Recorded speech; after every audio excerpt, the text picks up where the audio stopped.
Can you see my screen with my name and whatnot? Okay, awesome. Thank you so much for having me.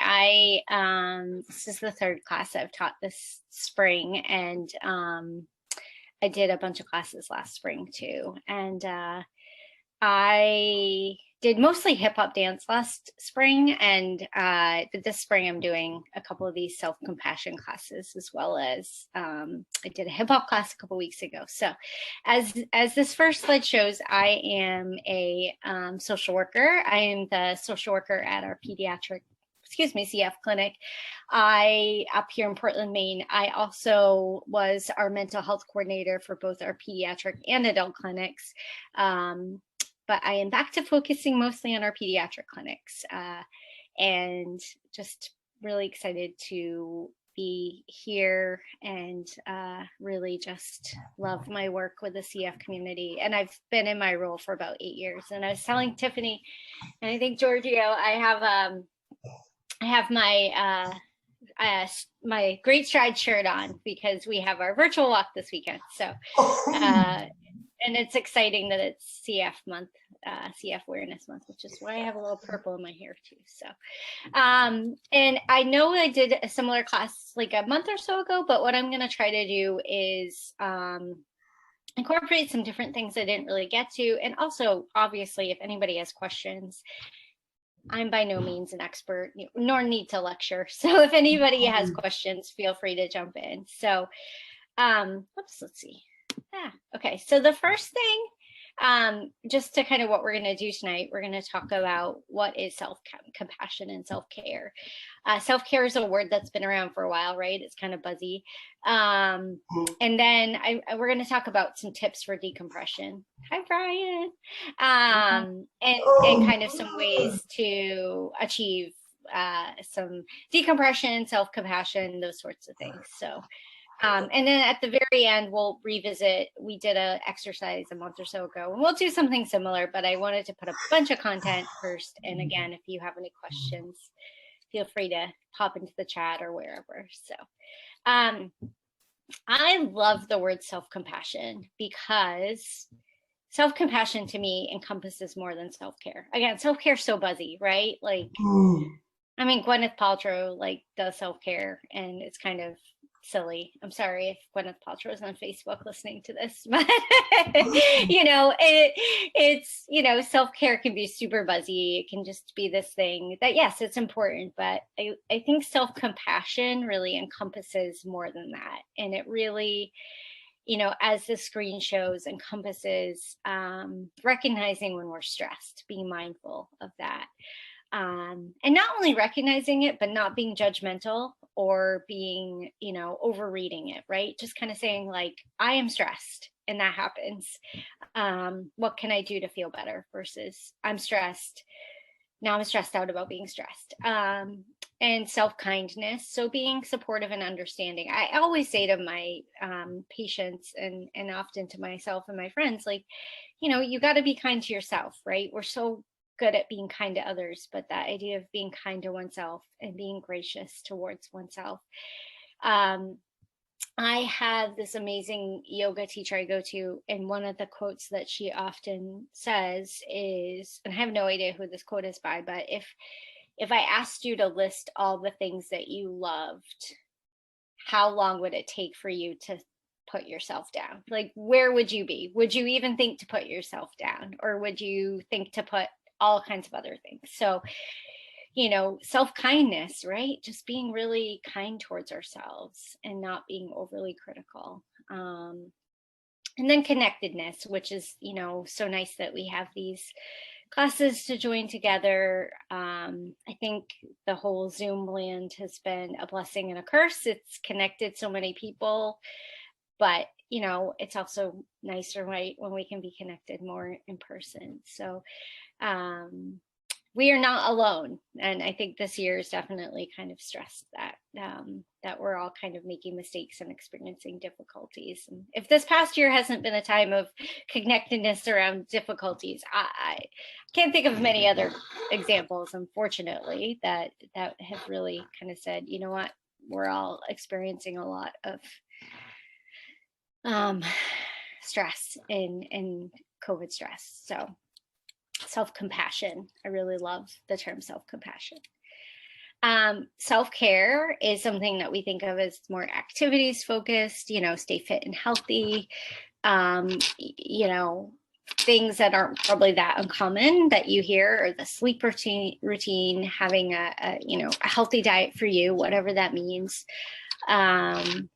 If you're at a work environment, taking lunch breaks. If you work from home, taking lunch breaks. If it's a Saturday, make sure you're taking a lunch break, making sure that you're just taking some time during the day. I was saying earlier as we were getting on, I'm up in Maine and it's spring. I know it's probably like been spring other places for a while, but it's so nice that it's actually like, oh, you can actually go outside and have some sunshine and get some fresh air and not get snowed on or frozen. I hope people have pets that they can take for walks and whatnot. And then, you know, if you do have earned time or time off and you need a day off, making sure that you're taking that time off. So self-care is part of self-compassion, but it's not the end all be all. And these are kind of my disclaimers that I always say when I'm doing this training with staff, is that you know, self-care is self-interest. If you're a giving person, if you're used to caring for others, if you're used to putting others before you, it can really feel like it's a selfish thing to take time for yourself.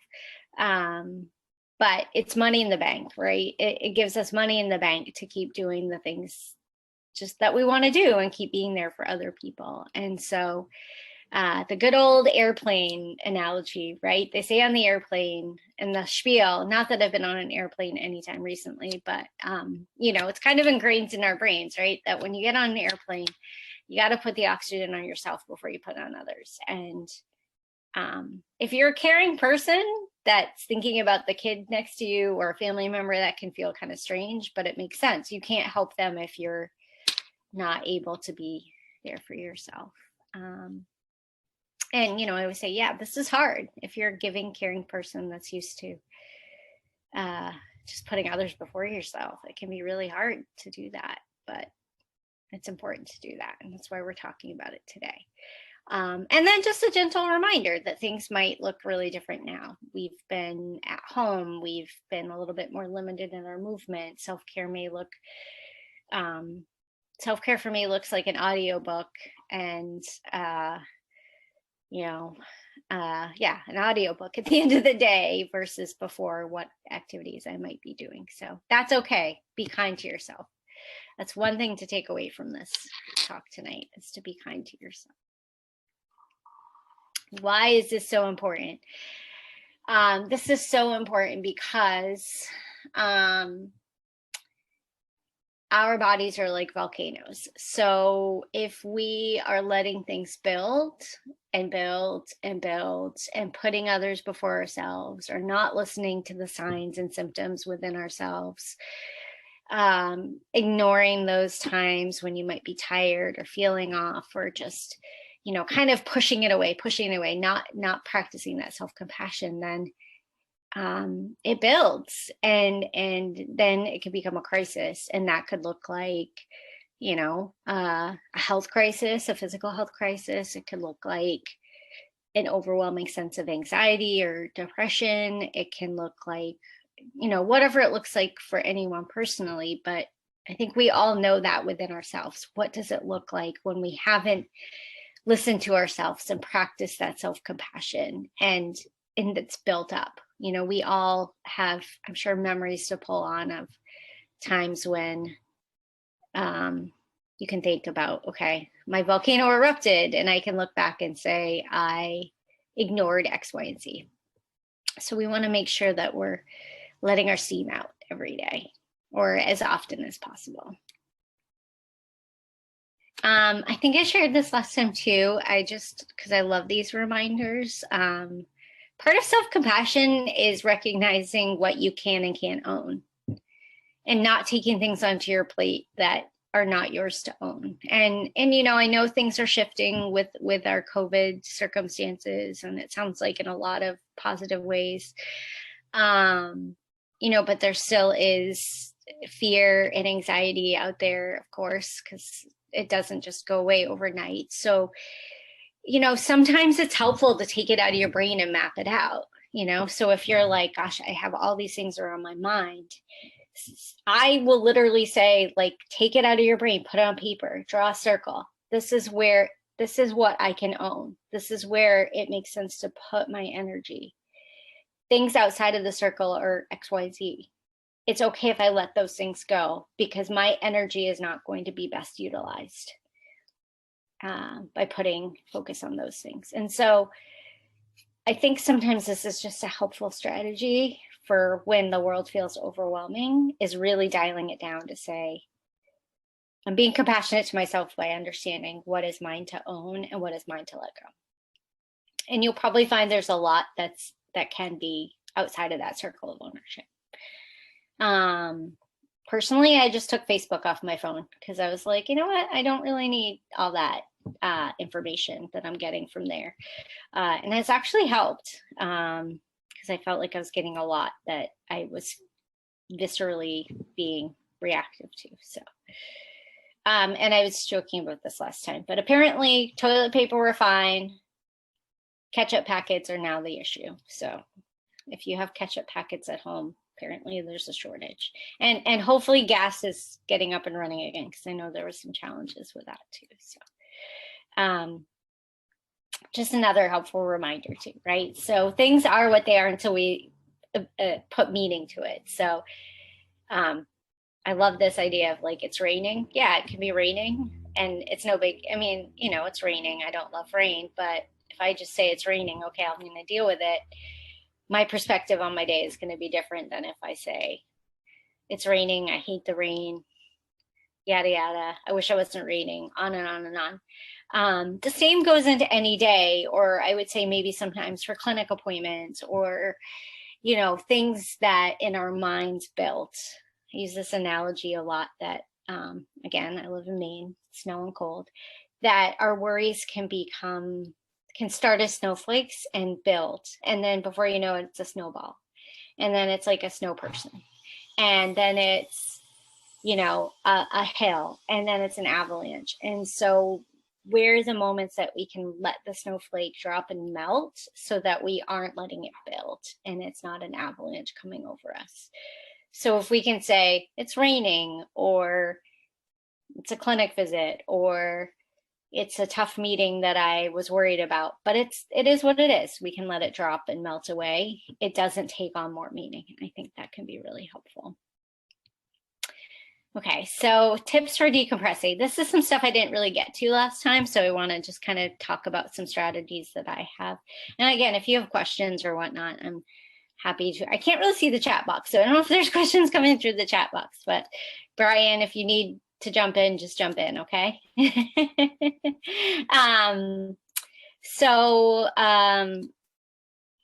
Again, be kind to yourself. What's the best thing you can do for self-compassion is be kind to yourself, you know, 100%. And that is the best thing that you can do for yourself, is to just be kind to yourself and radically accept that you don't have to do the absolute most for self-compassion. Some things that you can do that are kind of compassionate towards oneself / kind of stress busters is what I like to call purposeful distractions. So these are things that you can do that might take your mind off of something, or yeah, just if you find that something's stuck, it can take your mind off of it. So one thing is to engage your senses. And so everybody's kind of got different things that resonate with them. I love music. I love a massage. I like getting flowers for my kitchen table. Not so much a scent person, but other people might be. So it's kind of what are the senses that you're most likely to engage with, and what kind of positive reaction do those bring forth to you is kind of the thing that can, you can take a walk outside and have how many senses can I engage? And that's a nice way just to do a purposeful distraction off of something that might be stuck there and bothering you. Engaging in activities that require focus. Again, you're getting your mind off of something. We don't want to push aside things and let them build, but sometimes we don't want to focus so much on something that's all consuming. And so puzzles, crossword puzzles, Sudoku, everybody's doing puzzles this year, it seems. And then something that creates competing emotions. So if you feel like kind of down, maybe watching something funny, maybe if you're feeling angry, you don't want a competing emotion and you want some rageful music, that's okay. Like just finding something that creates kind of that, it kind of resonates with you. So I always believe in uplifting content out there in the world. So these are my faves out there. I actually realize now I'm reading this, it's actually Fred and Fajoli, not Fajoli and Fred, if you're looking for them on Instagram, but it's really cute. It's two cats living on a boat in Greece and they're funny. And so I like go around, I was going around to all of the staff in my office today telling them to follow them because it's just silly and fun. I highly recommend. Fred is very naughty and his antics make me smile. So these are some, Tiptoe is a 175-pound tortoise. Useless Farm is hilarious. They're in Canada. All the animals have they have emus and a bird named Brad who's a total jerk. Like it's really funny. Anyway, so if you're looking for a good laugh and you're having a day, I highly suggest those. Can I just jump in real quick, Meg? I love that distraction activities. And one of the things I've found helpful too is like I kind of play a game with myself, like what's the smallest thing I can focus on? And especially being outside now, it's like the ants. Like, what are the ants carrying and where are they going? Or like the grain of sand, or like the like how many petals there are on a dandelion. Like, but I think so much of the anxiety and stress in my life comes from too much, like the big picture and society and the globe and the environment and politics and blah, blah, blah. So like that, like macro stress, I try to counter that with micro focus. And I love the example of a puzzle too. Like, especially the smaller the pieces, the better.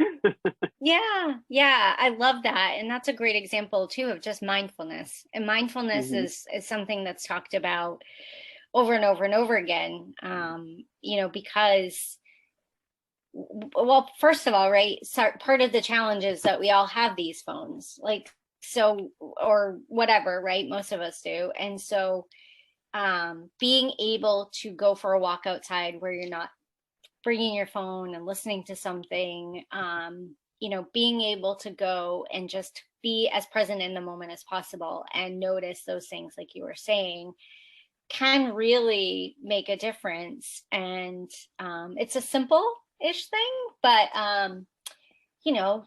mindfully eating, right? Putting the phone down while you're having lunch, seeing like, okay, what kind of things can I taste? What am I smelling? And just taking some time to tap into the senses can really ground us in a way that I think we all get really disconnected from when we have our phones all the time. So that was a great example. Thank you. I think it worked for me, but if you go on a trip, drop your phone in the water like the first day. the whole rest of the trip is amazing. I was gonna say that might cause some people more stress. So it did at first, but in the long run, it was like, this is kind of nice to like forcefully unplug. yeah, the forceful unplugging.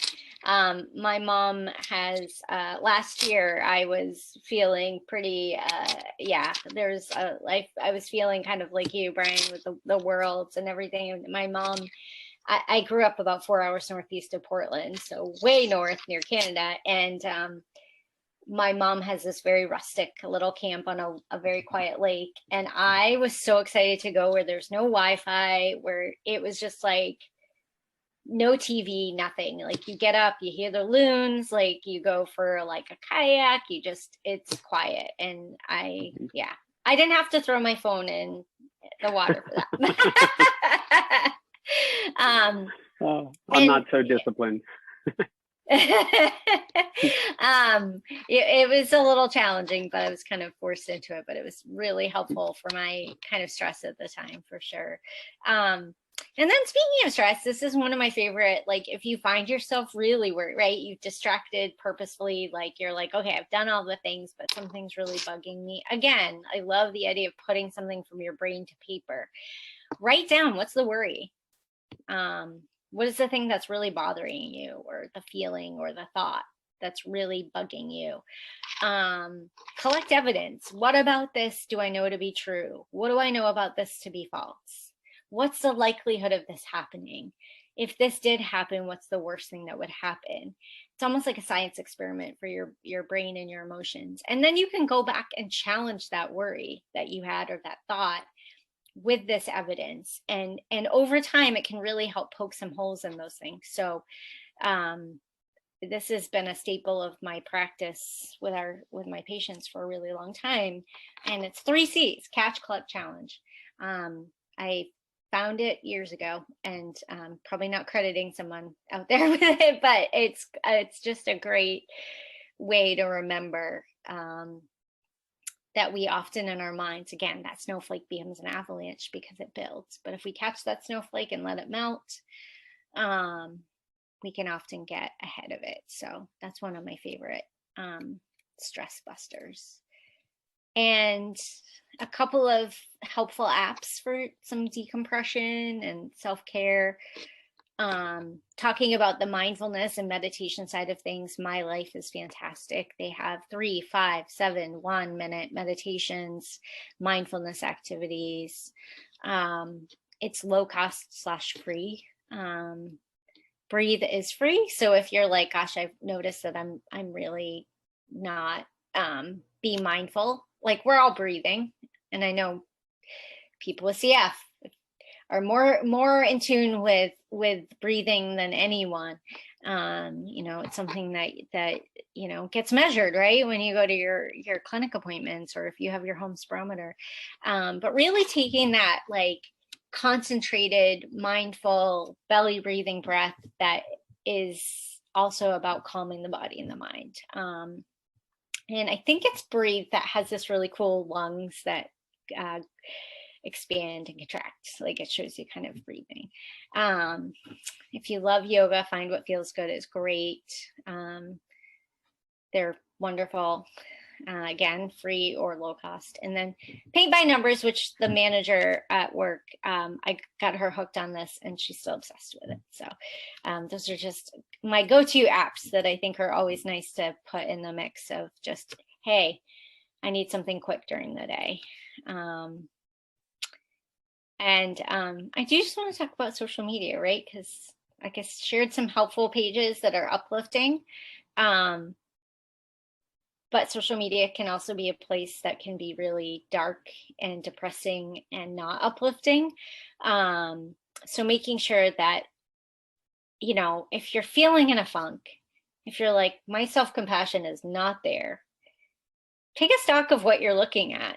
Are you looking at things that uplift you? Are you looking at things that you feel, gosh, like I'm comparing myself to this person, and I don't feel good when I'm looking at this page or this content? Is it adding value, or is it making you feel not as great? And so just taking stock of that, because again, we spend so much time on our phones. You know, it's okay to unfollow, right? Those million Instagram influencers will be fine without your one follow, is what I like to say. So that's why I try to like follow the uplifting content, because when I'm at work on lunch break and I'm just like, okay, I have a few minutes. What do I want to look at? I want to look at Fred and Fajoli because they're cute cats in Greece and they make me laugh. And I don't want to look at like the Kardashians. Again, sorry if the Kardashians are listening, but you don't uplift me. And maybe they uplift other people, but not me. So just a word on that.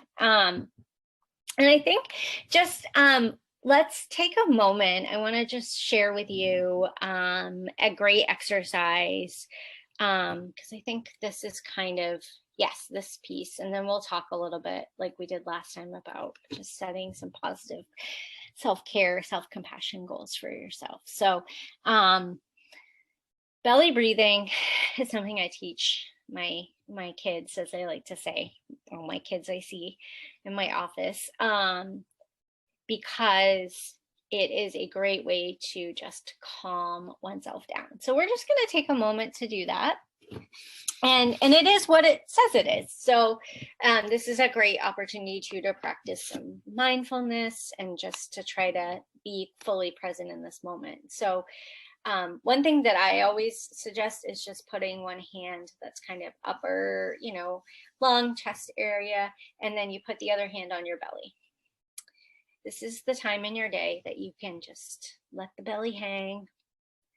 Don't worry about the nylons, the skinny jeans, the sucking it all in, like society always likes to tell us. And just think about the Buddha belly, right? Buddha has the belly that's round and full and just out there. So we, and I always love when I get to do this on Zoom because I realize how much I raise my shoulders. So if you can just take a moment too to think about what it's like to have what we call smiling clavicles. And so we want to keep ourselves open and think about maybe lifting up. You can lift up your shoulders and then just kind of drop it down. And you can close your eyes if you want or keep your gaze downward. But what we're just going to start to think about is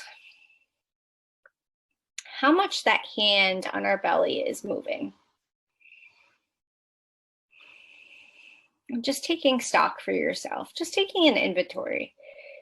Is that hand moving freely? Is my hand that's up higher moving more?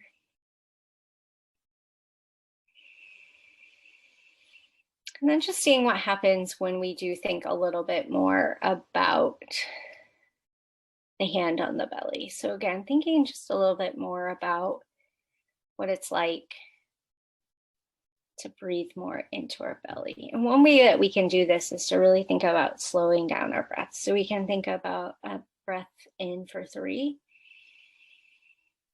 and a breath out for 3.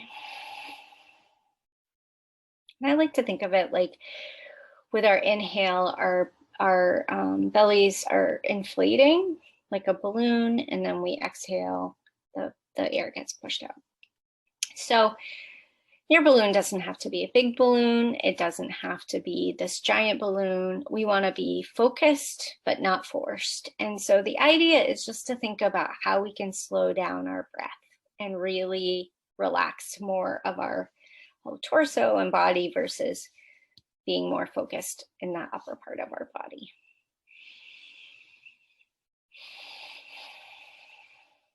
And then one thing that you can think about is breathing in calm and breathing out any tension that may be in your body or mind. That's just a little mantra that I sometimes suggest. So you're breathing in calming, relaxing energy. And you're breathing out any tension that's in your body or mind.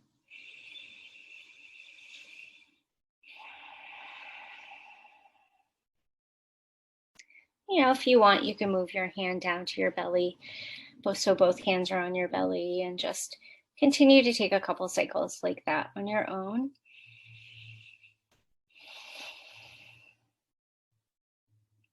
And it's really important to notice if there are thoughts that are coming into your mind, whether it's about the day you've had or the day ahead. You can say hi to them and then just breathe them away. You don't have to invite them in. You can acknowledge them and let them go. So just taking a couple more cycles of that nice long breath on your own.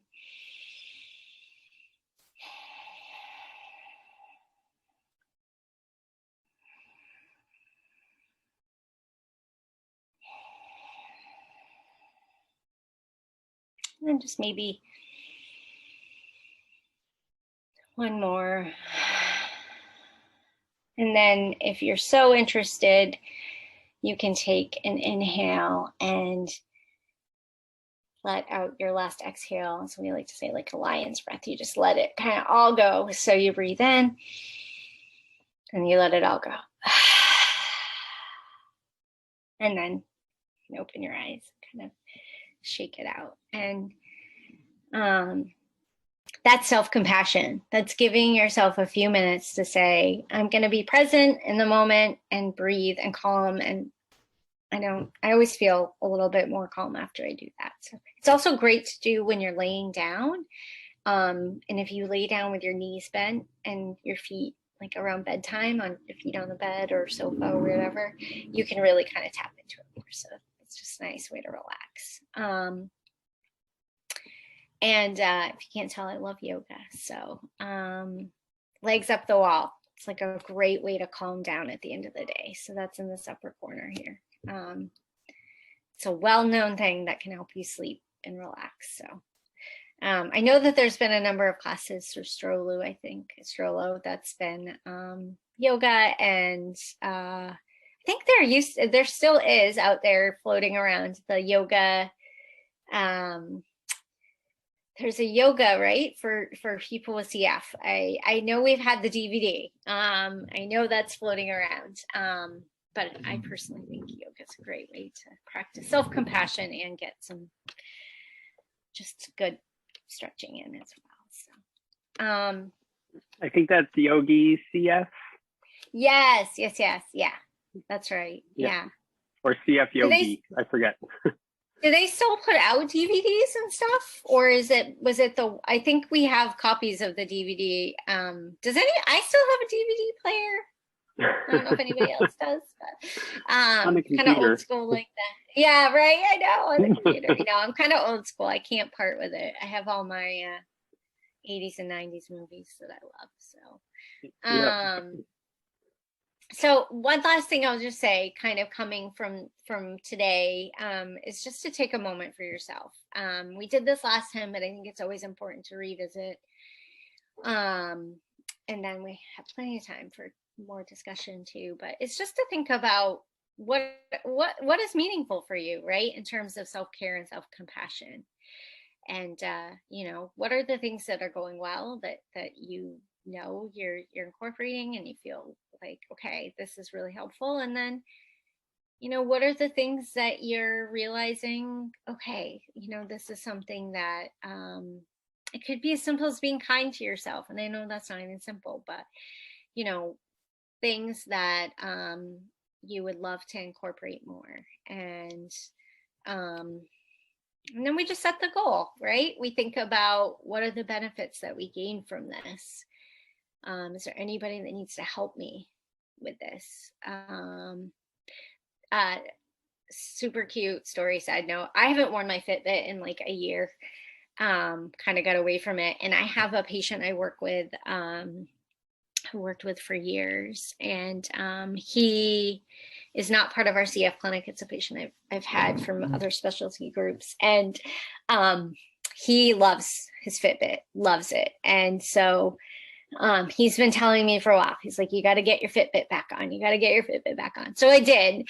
And now he emails me every day and he checks in and he's like, how many steps have you gotten? And it's really sweet. And And I'm like, yeah, I got this many steps today. And so anyway, it's been kind of a nice thing. So he's keeping me accountable with my Fitbit. And then, you know, we all have obstacles, right, to meet our goals. I just needed to, you know, quite honestly, charge my Fitbit. It took me a year to do that. But now I've done it and I'm wearing it. And if there's any obstacles, what are those solutions? It could be trying to get to bed earlier, putting the phone down an hour before you try to go to bed, and anything else. And this is just really for you, right? To think about, how do I want to put myself first? How do I want to take the time for myself? How do I want to practice self-compassion? And put it on a sticky note, right? Put it out there for yourself so you remember that. When you go off to maybe do something else, or rush here, rush there, just remembering, okay, I got to do this for me before I do anything for anyone else. So those are really important things to keep in mind, is what's my goal for me? It's the thing I want to do for myself. And I think Brian pointed this out last time. It's really important to remember that, you know, this isn't about what anybody else might have for you, right? Like, you know, you got to do this, you got to do that. No, this is what's most important to you. It doesn't have to be do yoga every single day. It doesn't have to be, you know, run a marathon. It can be, remember to take a mindful walk, or take a moment to breathe, or, you know, those kind of things. So, and then